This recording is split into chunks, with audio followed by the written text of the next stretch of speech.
Afternoon, good morning, everybody.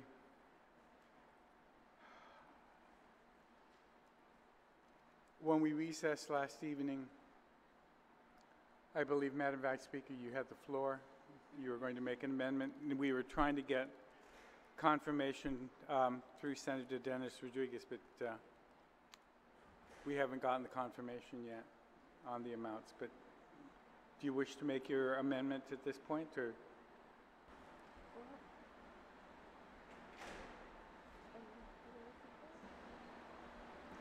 Mr. Chairman? Sure, Mr. Referring to the amendment that she wanted to present about the funds with the TAF, I'd recommend that if the money is available, if we can just approve it, and then if the money is available, then it happens. If it's no money, then it's dead on water.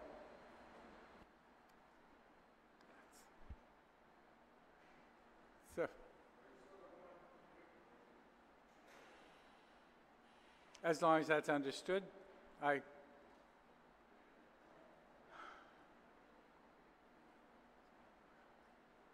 right, we'll take a recess. First time.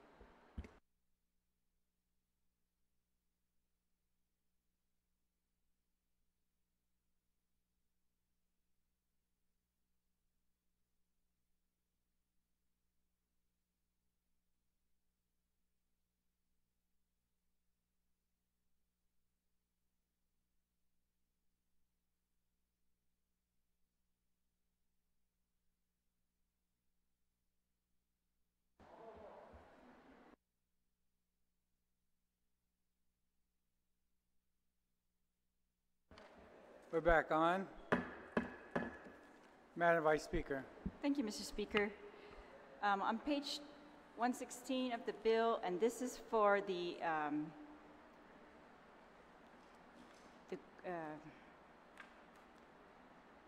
just a second, the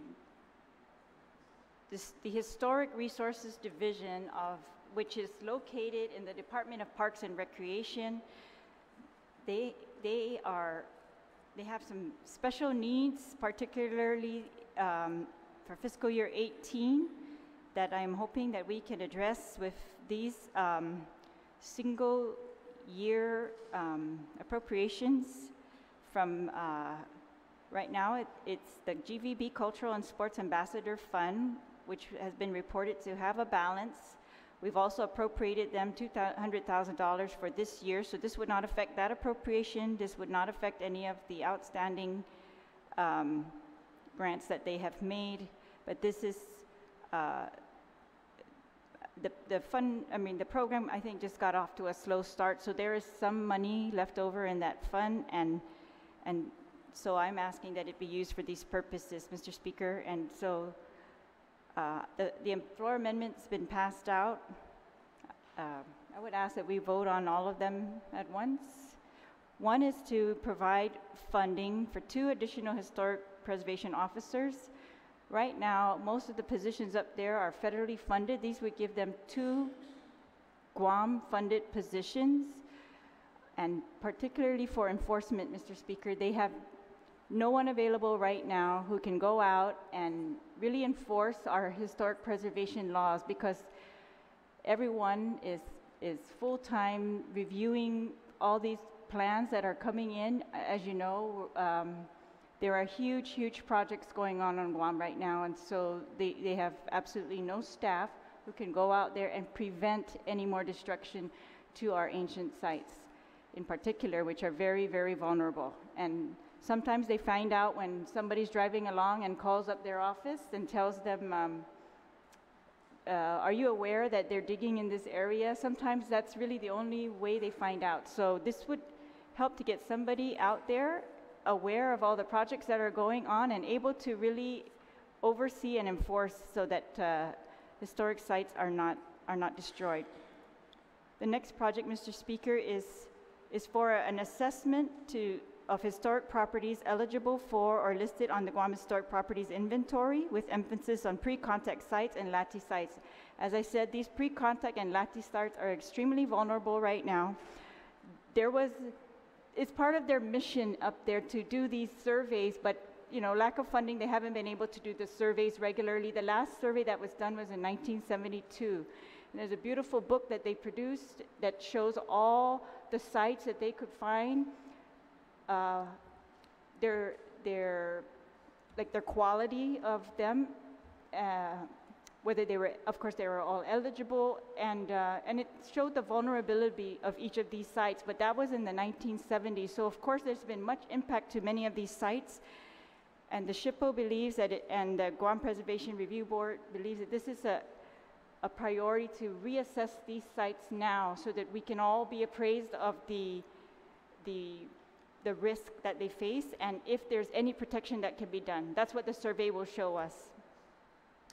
The next project, Mr. Speaker, is, this was something that was passed in the last legislature, was they finally established the place, the Chamorro National Shrine, called Naftani Manyanata. It's a place where they were, whenever these construction projects dig up burial grounds, they were supposed to find a place to rebury them. And so this is for particular projects, particular burials that were unearthed and are being shelved in, storage spaces. And this is to, according to existing law, put them back in the ground where they belong. And the last legislature designated a place, and this is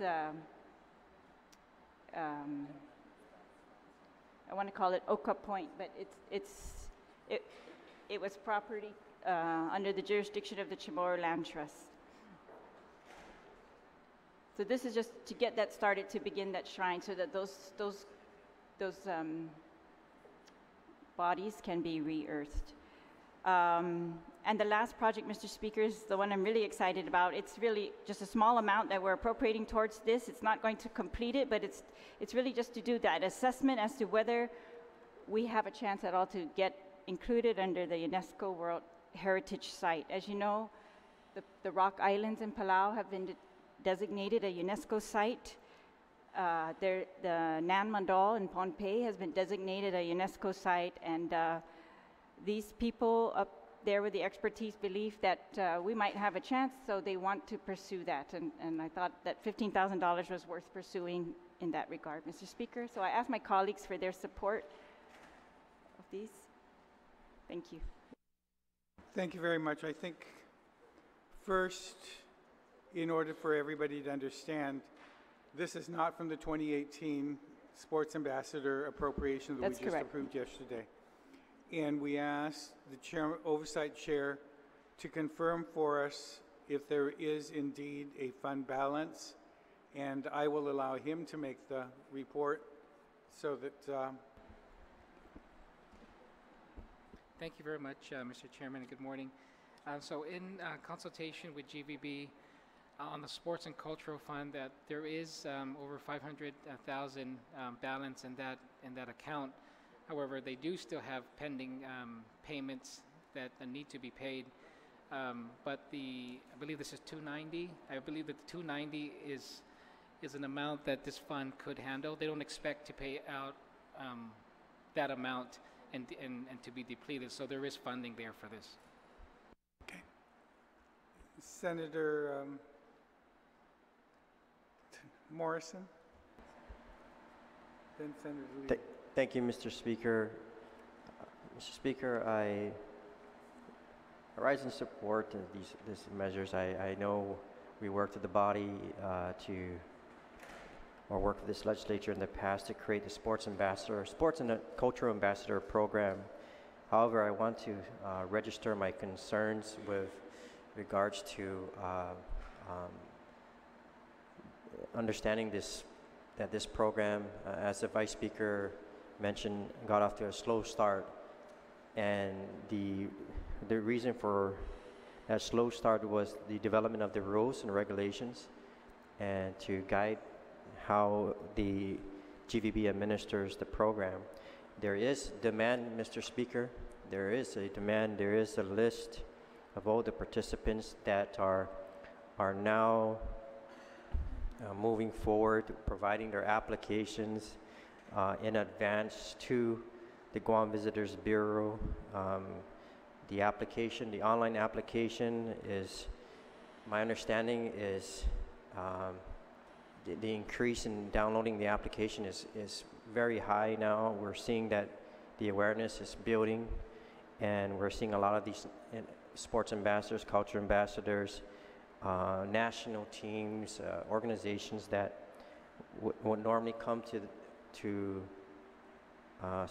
individually and request for this help from us, each of us, and I know some of us all experience this, some of these organizations coming for support, and I think this is one reason why we developed this program, is to ensure that there is a process for all these organizations to go through. There's a criteria that they will have to meet and to avail themselves to some of these grant monies. I talked to the chair over GVB and ensure that as we go forward, we will work to protect this fund and also ensure that there is some flexibility to how they would treat some of these organizations, because some of them are, when I look at the amounts being given, Mr. Speaker, you know, you can't treat all of them the same and just provide the same proceeds to every single organization. There's some that have greater needs in what type of representation or level of play they're taking part in or representing Guam. And I thank the chair who made it clear that there is legislation or draft legislation in the works to ensure that we can maybe tweak some of the rules and regs or the existing legislation to ensure that we maximize the use of this program. That's why I believe there is a balance, because for example, like the national teams representing Guam in our region, and I mean, they're being treated as an individual MMA ambassador, and I know one individual versus 30 participants giving the same amount. I mean, those are things we'll have to look at and change. But I understand these items here in the amendment are very, very important, Mr. Speaker. I know we've been working very hard to try to ensure we take care of these items, and the mover of this amendment assured me that this is a one-time appropriation. Hopefully they have these projects all lined up and ready to go, and ensure that we can accomplish this in 2018. So thank you for the opportunity to speak, Mr. Speaker.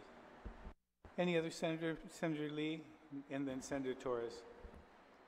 Buenas. Thank you, Mr. Chair.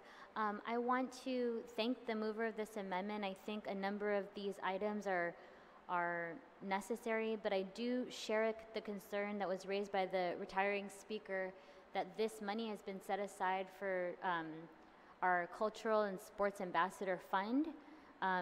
So part of me kind of, there's just a concern in using some of these funds that were set aside for this purpose to address some of these other issues. In addition to that, I think that at least for item 3 on the top, with the $100,000 appropriated to the Guam Historic Resources Division of Parks and Rec, to be used exclusively at the discretion of the SHPO for additional personnel.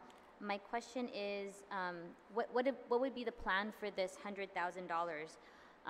And are there details about the personnel and how many they would hire, how much they would be paid, what their roles would be? I mean, if there's already job descriptions available for this, that would help to assuage some of my concerns. And it's also my understanding, based on the statute that created the Guam Historic Preservation Officer, that person or whoever is placed in this role also acts as a state historic preservation officer, and they're required to submit to the governor and to the legislature an annual report with recommendations for programs on historic preservation and restoration. And so my question is twofold. What is the $100,000 for additional personnel? Like, what's the breakdown of that? How many people are you planning to hire, and what are the job descriptions?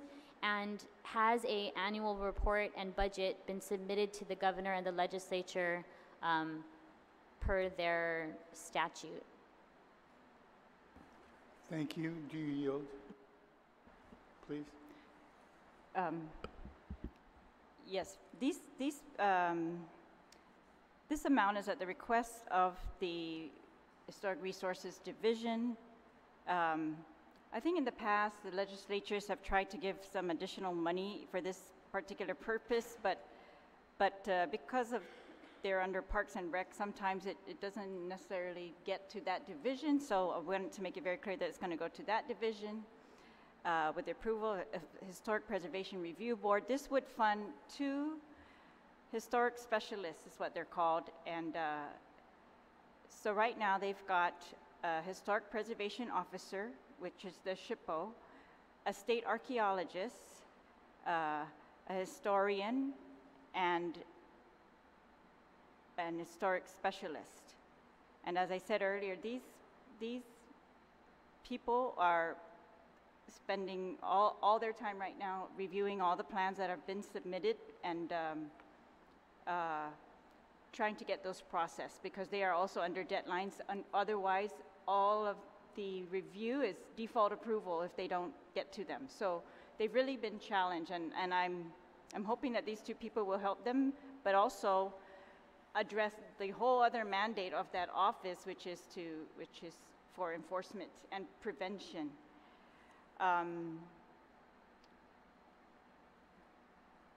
So I'm sorry, the historic specialists 1 are funded in here at 46,925. So that's why the 100,000 is hopefully to cover that amount. And as to annual reports, I know they do annual reports because this Historic Preservation Review Board is very active, and they approve every year what the priorities are going to be. I'm not sure about a separate budget. I know their budget was submitted together with DPR, Department of Parks and Rec. Senator Lee, is that satisfactory?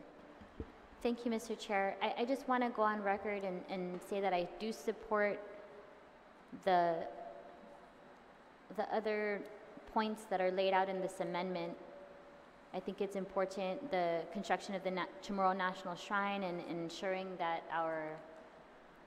the remains of our elders, our manumku, are protected, as well as the idea of the UNESCO World Heritage Site set aside, and then also the 75,000 for historic properties inventory, which I believe has not.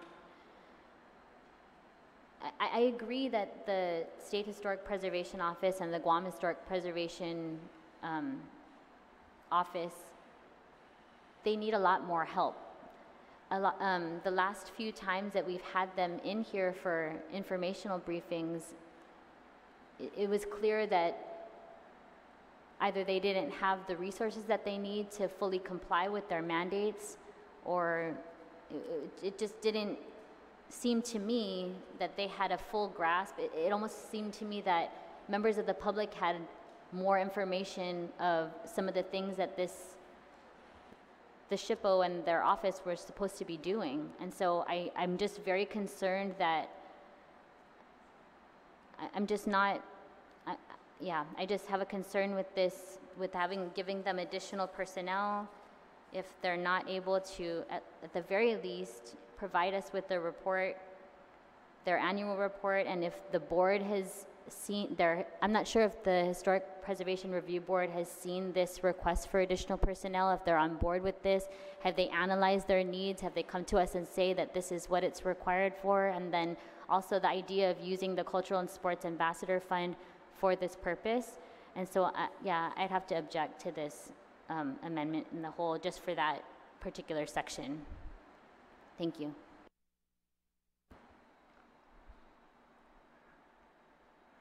Thank you. So there's it sounds like we're going to have to do these separately.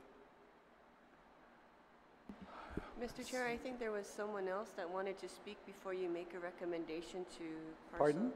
Was there someone else that was going to Yes, speak? Can we hear Senator them Torres. speak Yeah, no, first? I know. Thank We'll you, get Mr. to that. Chair. I just wanted to hear Thank you. Senator Torres.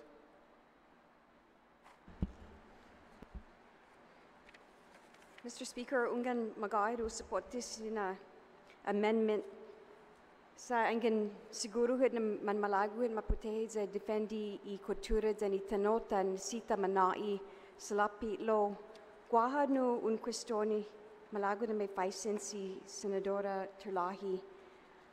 Going to the first one with the hiring of a person at exclusively the discretion of SHPO, should there be some parameters to whether that is an unclassified position? Because I understand it's just for 1 year, right?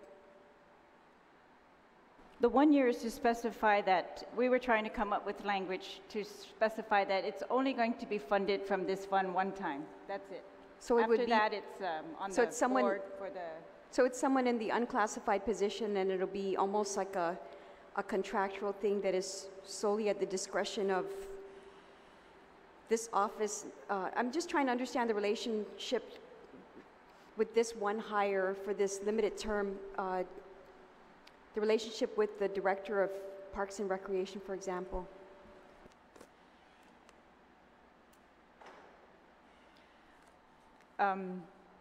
the discretion that I'm trying to give is the discretion as to which positions are filled. So hopefully we can get the historic specialist positions filled, as opposed to, I think there was 1 year some additional money was given for these, and it was used for utilities or some other purpose, so I want it to be used exclusively for personnel. I'm assuming, I don't know the hiring, whether they're hired as classified or unclassified. If they're in the staffing pattern, I would guess they try. It almost seems like a special contractual type of arrangement, because it's so finite that it's a funding source for 1 year. In general, I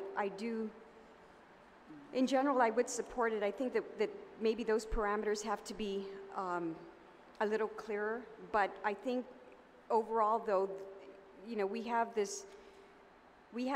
time that's really running against us, and this idea that if we don't put investments in the right places, all these things that we hold sacred are being compromised. You know, if in fact they're being damaged and there's no enforcement or supervision for these sites or some of the projects that we want to get accomplished. So in general, I support the amendment, although I do think that the exclusive discretion provision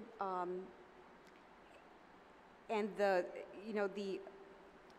supervision of this type of person maybe has to be a little more clear, because we want to make sure that that whoever is hired to do these specific tasks are answerable to the agency director ultimately. Right. And that would be my only recommendation.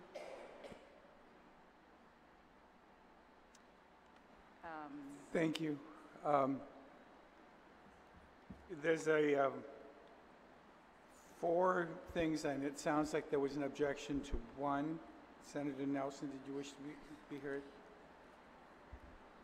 Mr. Chair, you know, for me, it's a little bit difficult, but looking at the content on what this money is going to be used for, you know, the proffer of the amendment had an informational hearing, and we saw the struggles of the SHPO, and we saw how little attention is being paid and little resources being given to this office to preserve what we hold as a people that is sacred. This is our history. This is our ancestors. For many years, we have had people come in and speak about our Chamorro culture who are not even Chamorro. We have documented history come from the Spaniards of their interpretation of our culture. And very little attention is being paid to the remains of our ancestors. And this is the root, the very root where we learn about our culture is in the remains of our ancestors. As an if you're an archaeologist, if we know anything about archaeology and anthropology, we see that. We see that we learn about our history through the remains, not through documented interpretations from colonial powers that came and occupied our land. And so, yes, this is not taking away from future appropriations. This is money that was not spent.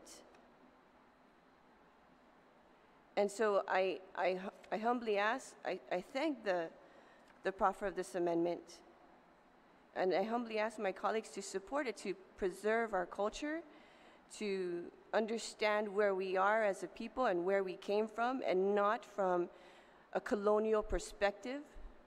But this opens the door to preservation and to really understand our history and our roots. Thank you, Mr. Chair. Thank you. Any other senator wish to be heard? I'm sorry. Any senator wish to be heard? Senator Espaldon. Thank you, Mr. Chair. Again, I echo the sentiments of many of the colleagues who have spoken already in terms of the intent of what these funds should go towards, and you know, whether it's the hiring of the personnel, whether it's to inventory the pre-contact and laddie sites updated. It's been, gosh, what, 30, 40 years now since the last inventory was done. And of course, in a legislature 1 or 2 terms ago, we did pass the measure to build the NAFTA Chamorro National Shrine. And so they are definitely worthy causes. What I bring up right now, though, and I do agree with the previous speaker also about perhaps tightening the language concerning the hiring of the specialists, but that's not the issue I want to speak to. Mr. Chair, the issue is more of a technical one, and that is that in the language, the way it's presented in this amendment, we're appropriating from the GVB Cultural and Sports Ambassador Fund. The issue here is that that fund was not part of the revenues in the front end, so we cannot appropriate from that. We can basically allocate, we can ask or mandate that GVB allocate from that fund. But yeah, so the wording is a little wrong, so if I may perhaps have just 1 minute to confer with the proffer of this amendment to perhaps take a look at the language that might be more appropriate to be able to make this happen for this effort. Thank you. I take a short recess. Thank you.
Committee's back in order.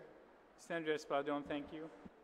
You're recognized. Thank you, Mr. Chairman. I basically spoke with the mover of this amendment about the technical concerns and the way the language was written, and so I believe she will proffer an amendment to correct this language.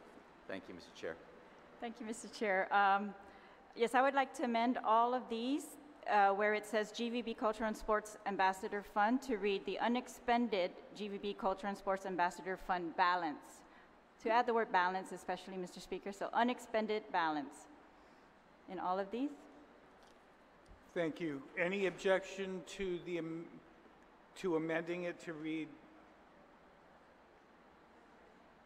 unexpended balance? I know there's no objection. Thank you. Was there a further amendment being proffered before we vote? Yes, Mr. Speaker, I'll proffer it. Consultation with my colleagues, I would like to amend the first sub-item 3 to say, where it says, to be used, and delete the words exclusively all the way to board. Actually, delete all the rest. And so it will be to be used, and add the words for additional historic preservation positions. Does everybody understand that amendment? Any objection to that amendment? Mr. Chairman, simple question. When you mention preservation personnel, what are they? It could be anything. It could be a clerk. It could be I just want to make sure we're... The vacancies right now are an archaeologist and historic preservation officers. So I'm hoping they fill the historic preservation officers. That's the amount that we've given them. But I put historic preservation positions because it matches with the language that's already on page 116. Then wouldn't it just match also if you just put for additional historic preservation officers? That's fine with me, Mr. Speaker. I mean, just add the word officer, just so that it's earmarked for that, yes, not just no, anybody. okay, then that was the original. So we'll just say for additional historic preservation officers. Mr. Speaker, please. Okay. All right, now any other amendments being proffered or any other comments anybody wish to make? Did you wish to continue to make? No, but before we go down that road, Mr. Chair, I don't think we've adopted or voted on that particular amendment yet, so we haven't disposed of it. On the positions, is there any objection to the historic preservation positions? The removal of the exclusive provision, and it's just for additional historic preservation officers. Okay, now that it's been amended, does anybody wish to speak? Yes. Just an inquiry, Mr. Speaker. What is the funding source for the Guam Historic Preservation Office? I think, is it permit fees? Sorry, if OFB could respond. It is. It's general fund. Yeah, on page, General fund or? On page 113 is the appropriation for Parks and Rec, and it comes from the general fund. They get some money from limited gaming and the Public Recreation Services Fund, but on page 116 is the Historic Resources Division, and it says the general fund appropriation is allocated. I was under the assumption that the $100,000 that we're requesting might already be allocated by permitting fees. There Maybe is a Department of Public Works or. There is $100,000 from building permit fees that goes automatically to an archaeological mitigation fund. That's a. And does that fund, is that funds for personnel? That fund for? It's not, and it's insufficient for the personnel, so that's why we're using general fund. Understood. Thank you. Okay. All right, so Any other senator wish to be heard on this motion? I realize that it was all combined, but there's been an objection to the first one, so we'll have to take a vote on the first one. All those in favor of triple I, please indicate by raising your hand.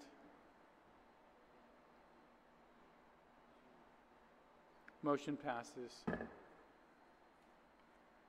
On 4,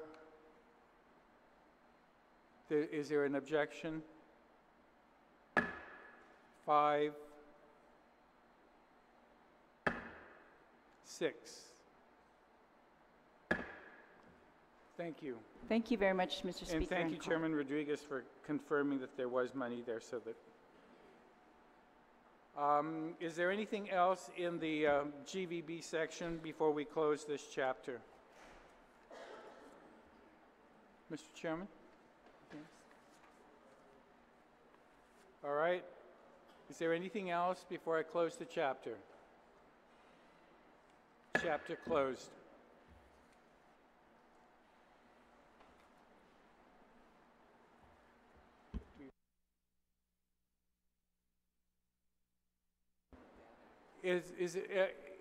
Are the members ready with their bookmarks in the earlier chapters?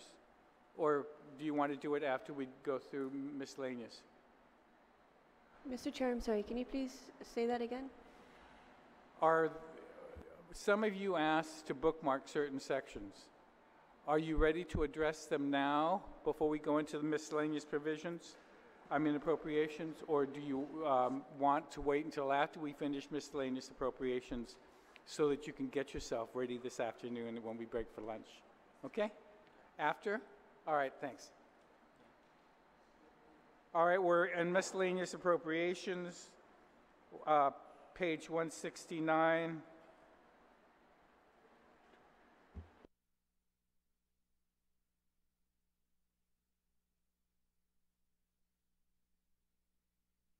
Page what?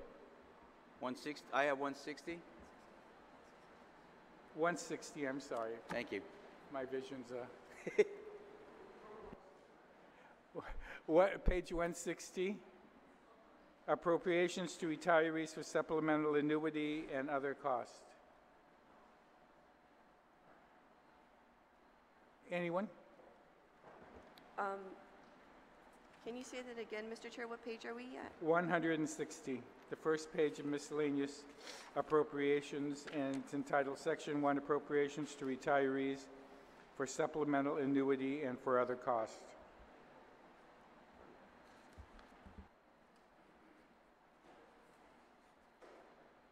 Anyone wish to? Sorry, Mr. Speaker, I misplaced my spreadsheet. This is status quo for the retirees? Correct. Thank you.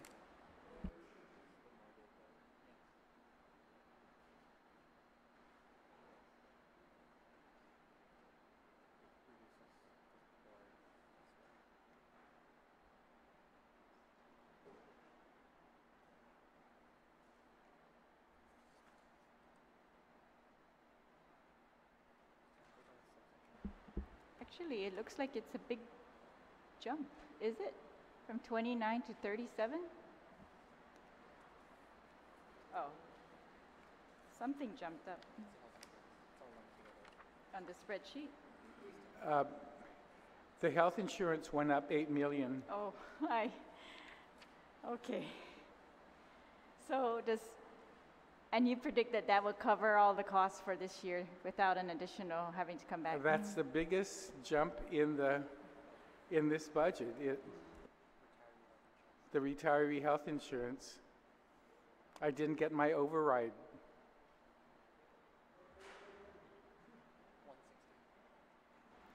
And Mr. Speaker, what was the difference between the adopted contract and the one that we could have had?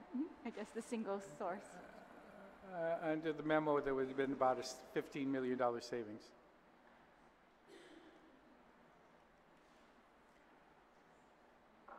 Okay, so does anybody, it's 3 pages, I don't want to rush you, so please, Senator Augustine. Mr. Chairman, Are we still on page 160, or do we really move on to the other pages? The only reason why, because I know that the medical and all that stuff is further on. Yes. So I would like to But maybe... it was all lumped together in the annuities and on the medical insurance, and Okay, so... but then maybe I can say no objection to section 1, and then we go to section 2, and then we can, Okay, just so that we can close those sections and not have to...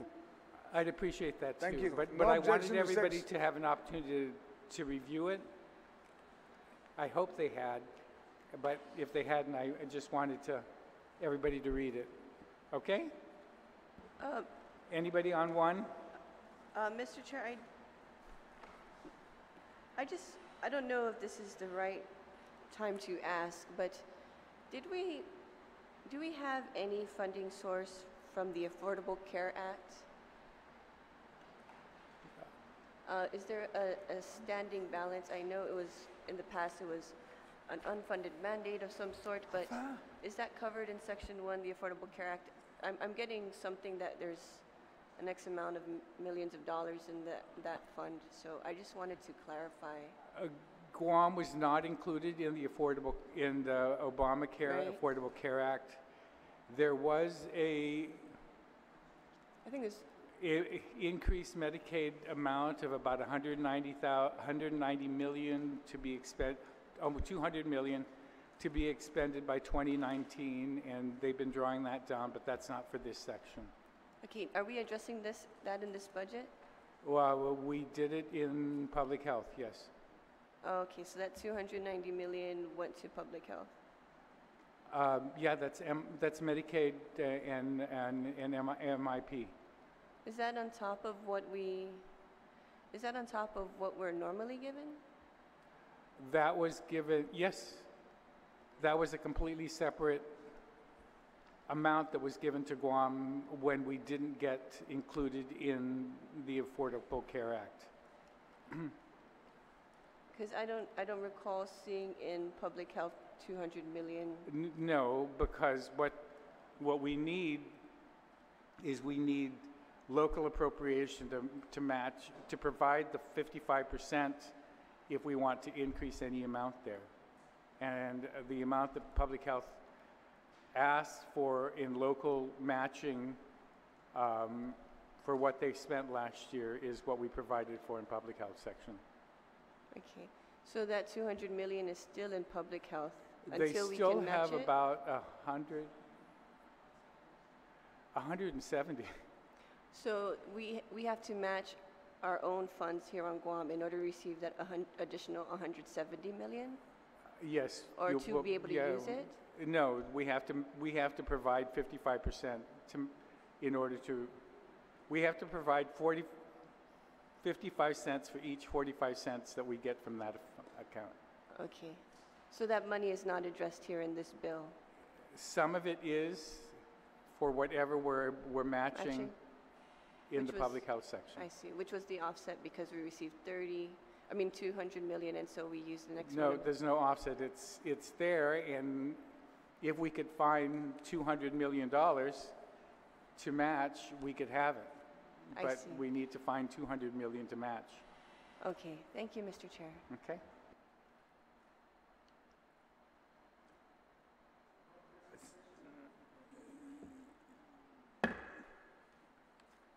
Section 2, Survivor Supplemental Annuity.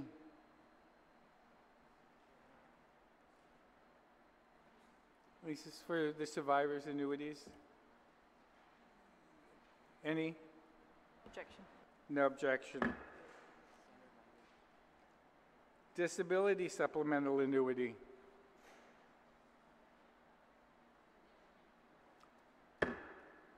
Section 4, Retiree Supplemental Annuity Additions.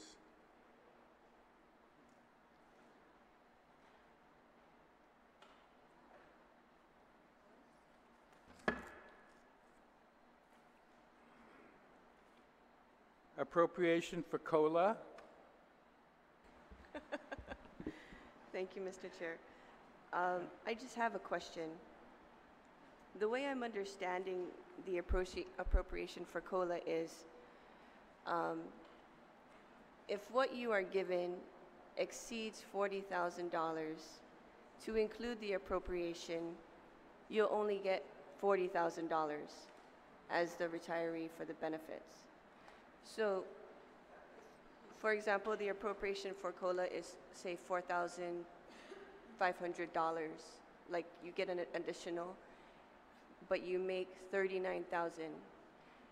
Do you get all the way up to the $40,000, or because you make $39,000, you don't get any of the money? You don't get that $4,500.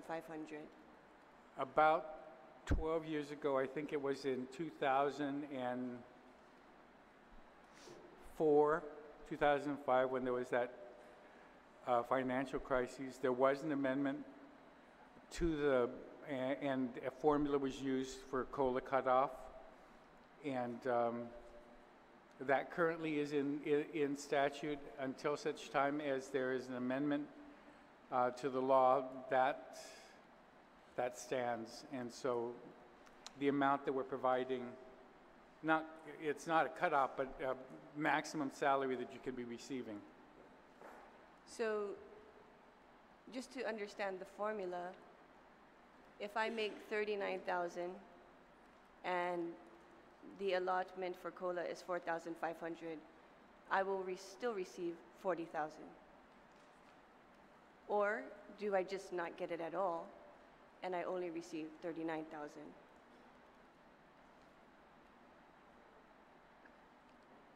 That's what I'm confused out about this, because if that is the case, I'd like to amend it so that if I do make $39,000, I can still receive up to $40,000.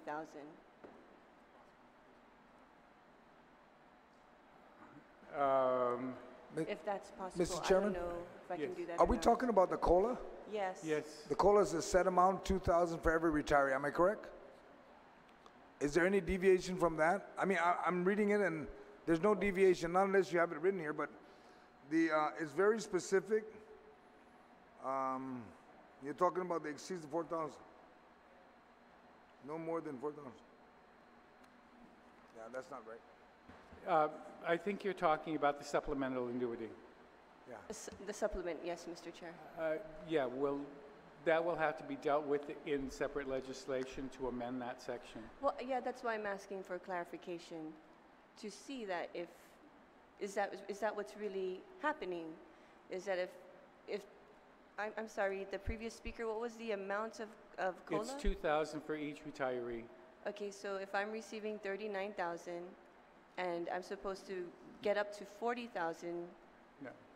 do I receive that extra money to? For COLA, everybody gets $2,000 yes, COLA. yes, I know. For supplemental annuity, up to a certain annuity amount, you don't get a supplemental. That's as supplemental infers. This is a supplemental annuity. Okay. So please bear with me.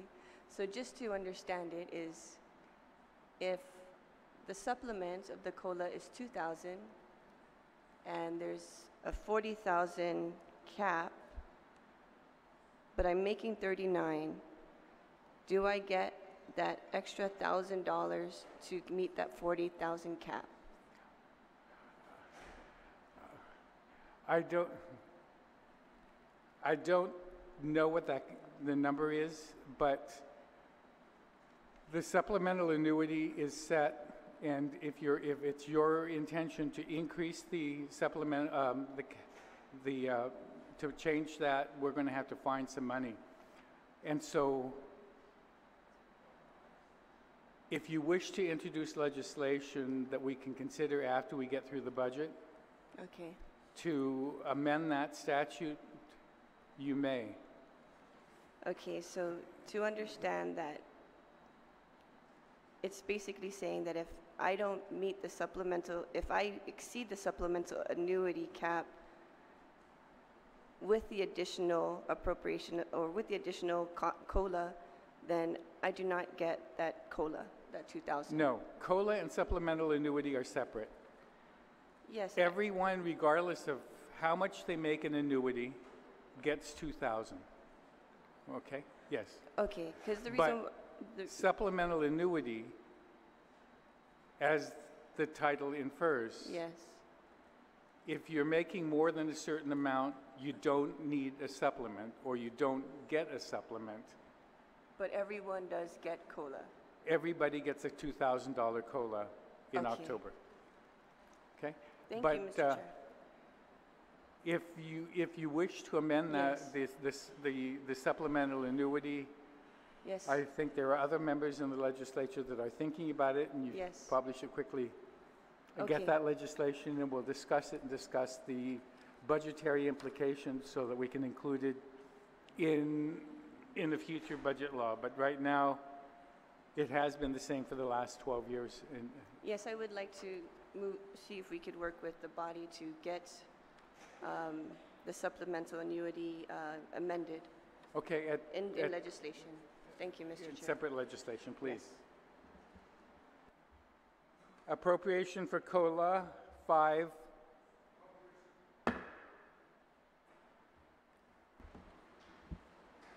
Retiree medical dental 6, 32 million. Mr. Chair. Yes, Mr. Senator Escalon. Thank you, Chair. I was just wondering, could you provide the basis for the calculation of this amount for 2018? Only because, according to my staff, there might be a discrepancy, so we just were trying to understand how this was calculated. I'm sorry, your question again? Bottom line, I'm just asking if OFB or you could provide a basis for the calculation on this number. What is the basis of 32? Because I've kind of been, and again, after our analysis, it seemed this might be short, but we need to understand how this is all calculated.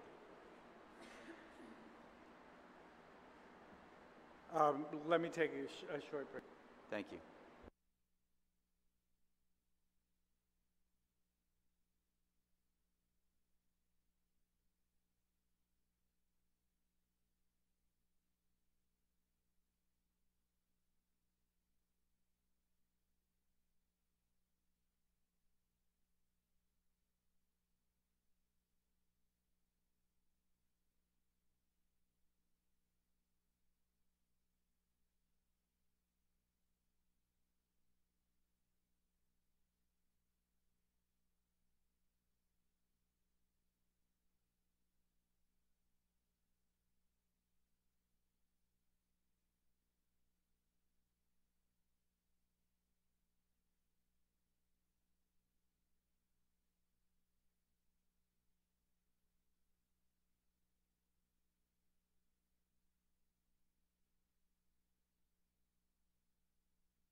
We're back, the Committee of the Whole is back on the record.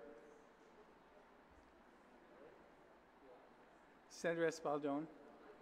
Thank you, Mr. Chair, and I appreciate that little timeout. There were some explanations given, and again, I'm not the genius when it comes to this, but bottom line, if just for the record, OFB could just give a simple explanation of how the calculation for this section was reached. This was the amount that was requested by the administration of $37 million, and we were able to do that by adding the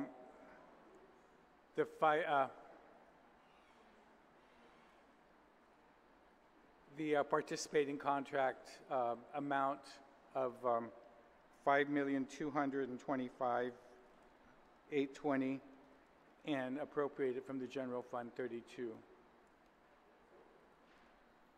million. We're on the bottom of page 167. But to get to that figure, I know that it was kind of the same figure that the governor reached, and I guess, and I understand, you know, the addition. You know, you had 5 million to 32, and we get 37, 37.5. But really, the real basis. I mean, if there can be just a very brief explanation on that. We took the data from the memo that the negotiating team sent to the lieutenant governor, and thankfully it was released before we were able to prepare the budget this year. And so we estimated that we took that data for our estimated total enrollment. We aren't sure exactly what the enrollment will be because open enrollment still hasn't begun or closed. But we estimated current enrollment using the data from last year and this year, and we came up with this amount would be the amount that would be necessary to pay for the entire insurance, entire premium for the retirees. At a later point, I will be making an amendment to cover for this year's short because we didn't have the memo in time for preparation last year when we passed the budget. Okay. All right. Thank you, Mr. Chair. Okay. So on section 6,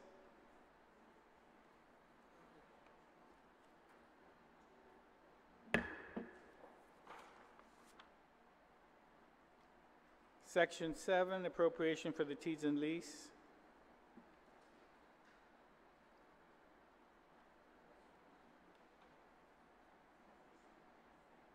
Mr. Speaker, I know you've been dealing with these leases for years now. Could you just apprise us of, is it feasible to end any of them, any of these costs? We've asked the Attorney General that, and the word that we got back is no. I've even written to the governor saying, like in subsection 2, since the office building hasn't been completed, can we at least get a break on that? And my letter has not been responded to, nor anything done. We have written both to the AG to ask whether or not the fact that they've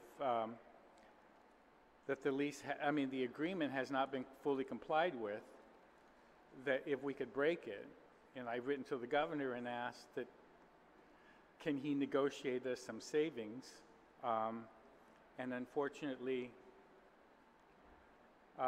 we can't, and at this point I don't want to not provide for the lease because everything's all-inclusive, which includes, and if we do anything, whether or not that would be basis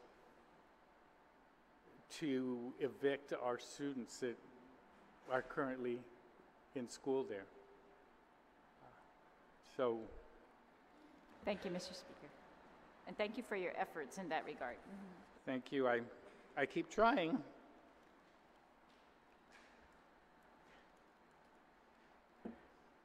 So the Tejan lease.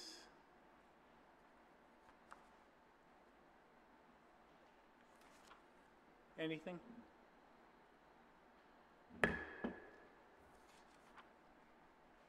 If I can ask, Madam Vice Speaker, can you chair?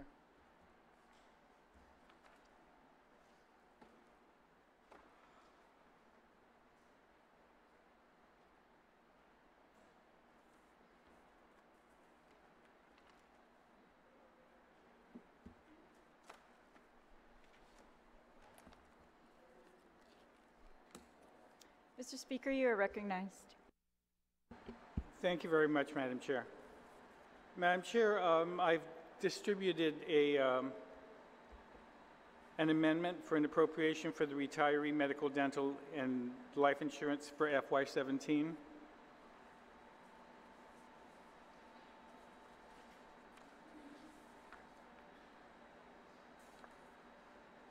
Does everybody have that? On August the 11th, Madam Speaker, I received a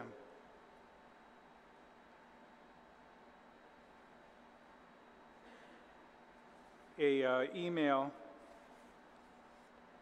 from the Department of Administration that the current medical, dental, life insurance for the retirees is short in excess of $13 million.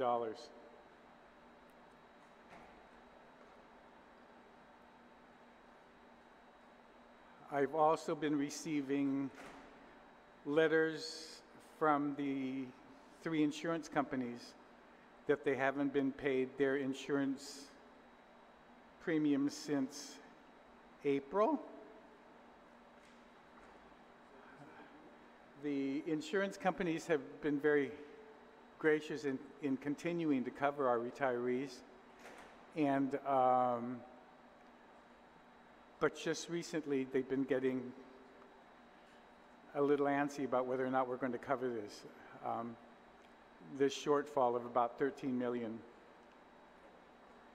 And so my appropriation that I'm proffering to the body is that in the current year's budget, we had a 2% set aside.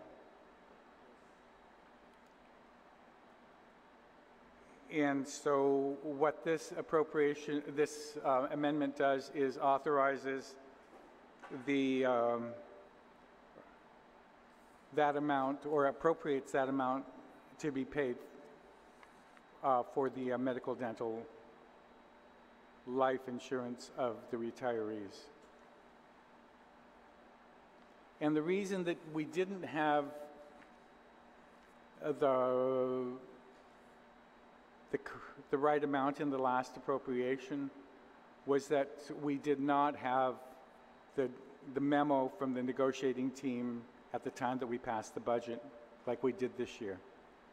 And so we did not appropriate sufficiently for it. And the shortfall is the $13 million, and I'm asking that amount be appropriated to pay off the insurance.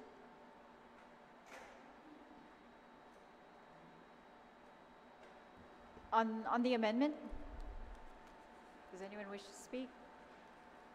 Senator Espaldon. Thank you, Madam Chair. Just a question in this, and I understand the explanation by the proffer of the amendment, but however, in this amendment, it specifically cites the Judiciary of Guam retirees. My understanding is that when we do make the appropriation to cover these premiums, it's basically to cover everybody within the system. And so I'm just wondering, why are we singling out the Judiciary of Guam as opposed, because like I said, when these payments are made, they cover all retirees, regardless of whether it's the judiciary or the general government of Guam. The judiciary is and has been part of every budget bill that we passed in the past over the last 60 years. It is part of the government of Guam. Unlike GPA, GWA, the port, and other independent, semi-autonomous, autonomous agencies, they have their own source of funds and they appropriate and pay for their own retirees. Currently, we're paying for we have the judiciary budget in this budget. Their retiree amounts that are to go to the retirees of the judiciary are covered in this budget. They don't have a separate fund. If we were to separate them out, the retirees, then we would have to provide a separate appropriation to the judiciary to pay the insurance that they're carrying for their employees. The judiciary has opted to separate itself from the government of Guam as it relates to health insurance and retirees, and as a consequence, since they're not carrying us old folks, their insurance is a lot cheaper than ours, and so they have a savings, and so the amount that we're appropriating to them for their operation to cover their insurance within the benefits of their employees is less than what would be necessary had they been under the government of Guam, and we would have to cover their employees under ours also. So just to clarify, so they have since, at least for fiscal 2017, they were on a separate insurance plan than the rest of GovGuam? For their active employees, yes, but not their retirees, because their retirees are within the Government of Guam Retirement Fund and have always been paid for and subsidized through the general fund, unlike GPA and GWA and Port Authority. But it just seems that this appropriation to make good on what's owed in 2017 is solely because of the judiciary of Guam. No.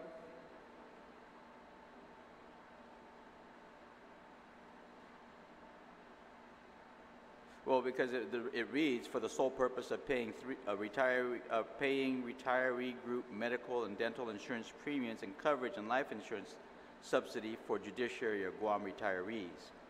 And so, like I said, I think my understanding was... No, it's not just for them. It's for all the retirees, and I'm not sure if the language that we used is the same that we did last year to pay that off for all retirees. But if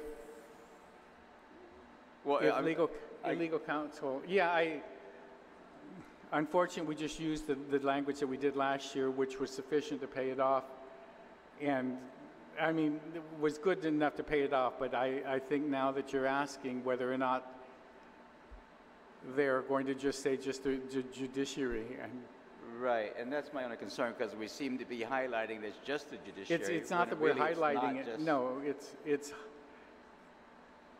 You might not intentionally highlight it, but because that's the only entity that's identified in this amendment, then we are highlighting it, even if unintentionally. So I move to strike Judiciary of Guam. Can we just take a few minutes? I think they need to write an amendment to pay the outstanding balance that we owe the insurance companies for the insurance, the health insurance, medical, and dental that we currently have. Can I ask for a short recess to see if this language is... Mr. Speaker, may I suggest,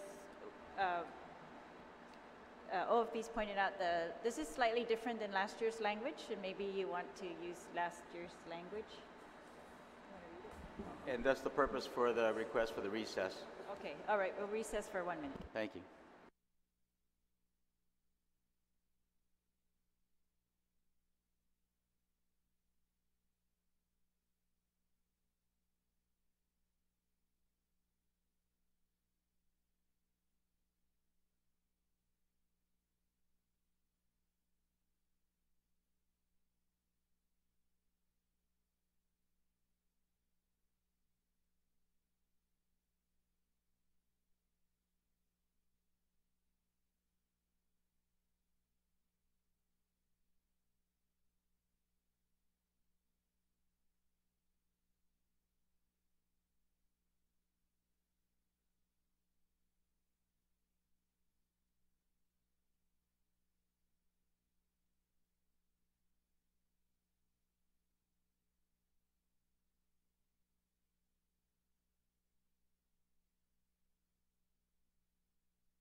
All right, we're back in session. And Thank you. I apologize, Madam Chair. Last year, when we wrote the appropriation, it seemed they were happy enough to be able to pay off the premium. It didn't matter. But I think maybe it probably should read, shall pay for retiree group medical, dental insurance, and life insurance subsidy, including retiree group medical and dental insurance premiums and coverage and life insurance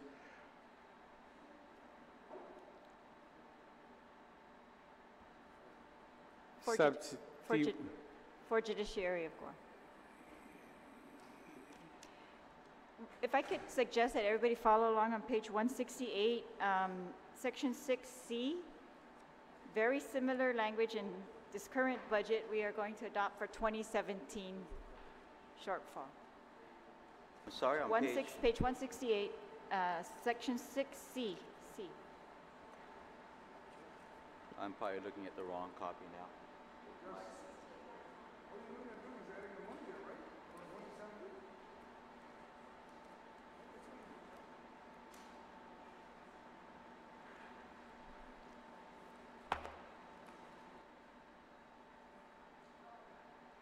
I think maybe the numbering pages might be different for everybody. Under the current under the proposed amendment, the budget bill, whatever page has the third that you just asked about, Senator Espaldon, the 37 million, there's a subsection C there.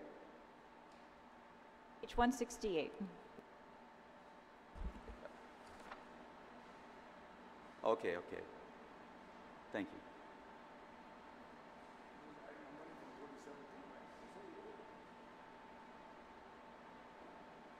So, Mr. Speaker, if you could read your amendment again. The appropriation shall pay for retiree group medical and dental insurance and life insurance subsidy, including retiree group medical and dental insurance premiums and coverage and life insurance for judiciary retirees. To continue the whole thing. Yeah. Right? To continue.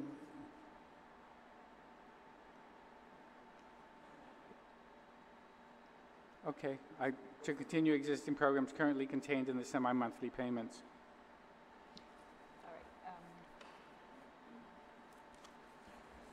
Okay.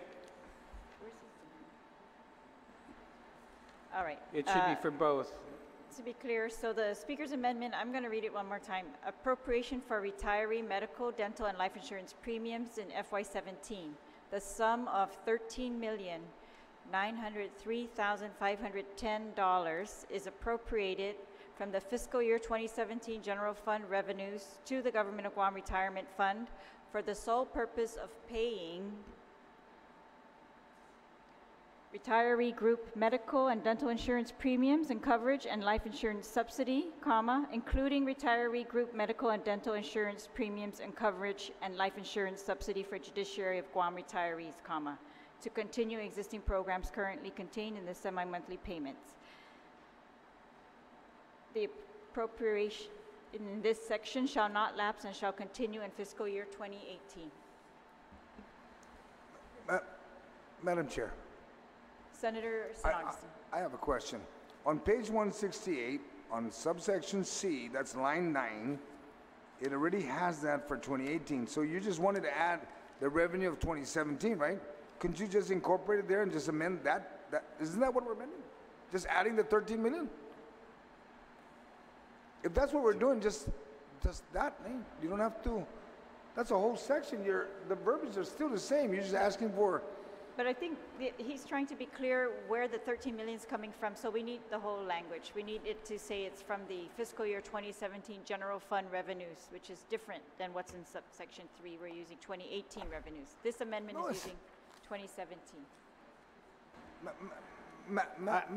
I think the way that it's stated in subsection C shows that there are two distinct groups, the retirees of the Government of Guam and then including judiciary. So that's probably the better way that it should read. shall pay retiree group medical insurance premiums, insurance, and life insurance subsidy, including retiree group medical and dental insurance coverage for the judiciary.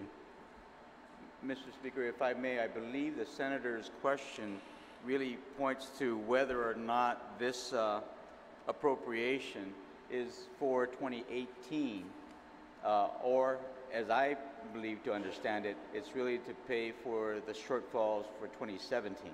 Yes, it's correct. And that's why it's a different section, because it's not, and that's why it's not included under Section C, because Section C addresses 2018, where this amendment addresses 2017 shortfalls. Yes, Madam Chair pointed out subsection C only to correct my amendment to show the inclusion including the judiciary, as opposed to just exclusive of the judiciary, as my amendment incorrectly states. Madam Chair, Madam Chair, wouldn't you then just add, in other words, not C, but make it D in page 168 and add that appropriation and just put that same verbiage there instead of... No, because this is coming from 2017 revenues. But it has to be passed on this budget, right? Well, we're including it in this budget to cover a shortfall, so that's why it's a completely different section. Okay. Madam Chair, I have a question. Senator Nelson. Just to understand this correctly, there was $13,900,510 that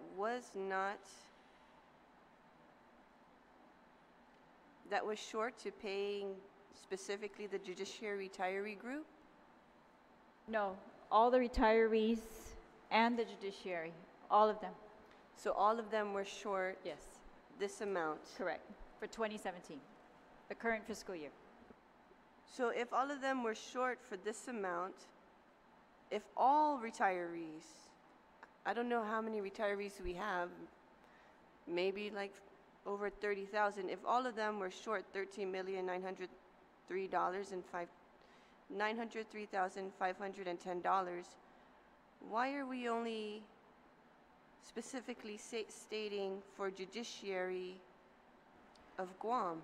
No, the speaker has moved a different amendment than the one you're looking at, slightly different. The words include now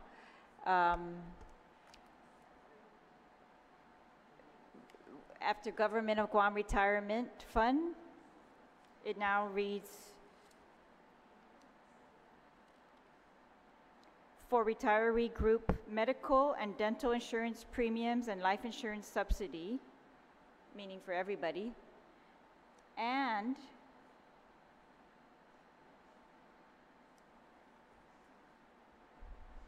retiree group medical and dental insurance premiums and coverage and life insurance subsidy for judiciary of Guam and retirees.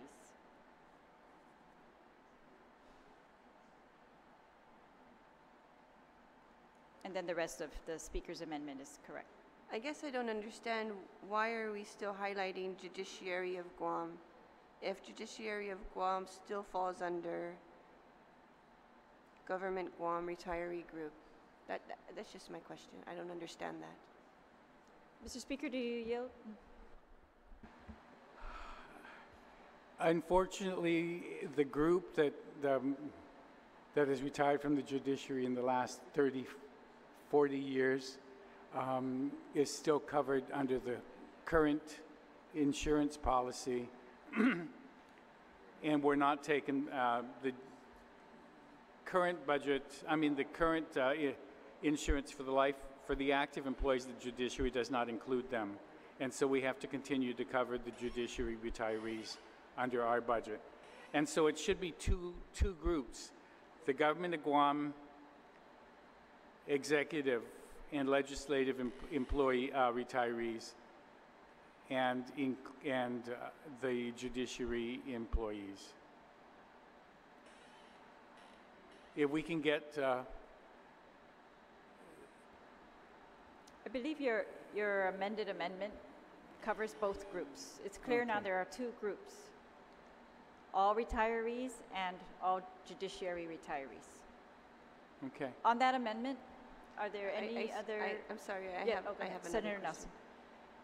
And I'm to understand that this almost $14 million came from a 2% deficit, which means, Well, it's 2% set aside during 2017. The DOA, BBMR, they always set aside 2% of all appropriations. So this is from that amount set aside. is the purpose of setting aside the 2% supposed to pay for government of Guam's debt as a whole? Or is this just 2% they set aside to have extra money just in case something bad happens? Mr. Speaker, do you yield? It's to pay for the continuing debt of the government of Guam, and if we don't pay this, it will be added to the debt. And if we don't pay for it, there'll be retirees who will have no health insurance coverage, or the insurance companies will start sending them the bill for whatever has happened. Yes, if I may also add, Title V GCA Section 22436 requires that the legislature appropriate 98% only, and that 2% be set aside. All unappropriated annual general fund revenues collected in excess of appropriations shall be used to liquidate obligations for refunds, earned income tax credits, and prior year's vendor payables. I just want to thank the proffer of the amendment for his patience, because I'm just trying to wrap my head around this. Gita gave us a debt service breakdown. So in fiscal year 2017, our debt service is $73,100,817, which means this is how much debt we are in for 2017. And it increased in fiscal year 18. So is that money coming from this, that 13 million, coming from the debt service? No, at the very beginning of even this year's budget, you will notice that we did have a 2% set aside of about 14 million. On page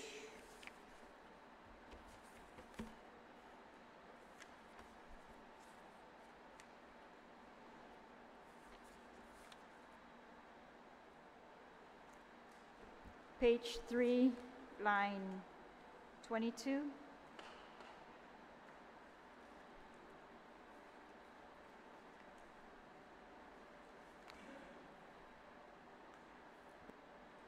At the very beginning of the budget, we usually have whatever the revenue is, and straight off the top, we take 2% and set it aside to pay for prior year obligations and for actually mostly for income tax. But this year, because of the shortfall, I'm proposing that we use this to pay off the insurance premium that has not been paid for the retirees. So Senator, also this section of last year's budget has a different amount. It has exactly 13,903,510, which the speaker's put into his amendment right now. Okay, and then just one more question. Have we satisfied our debt service in fiscal year 17? For the debt service, it's listed at the beginning of the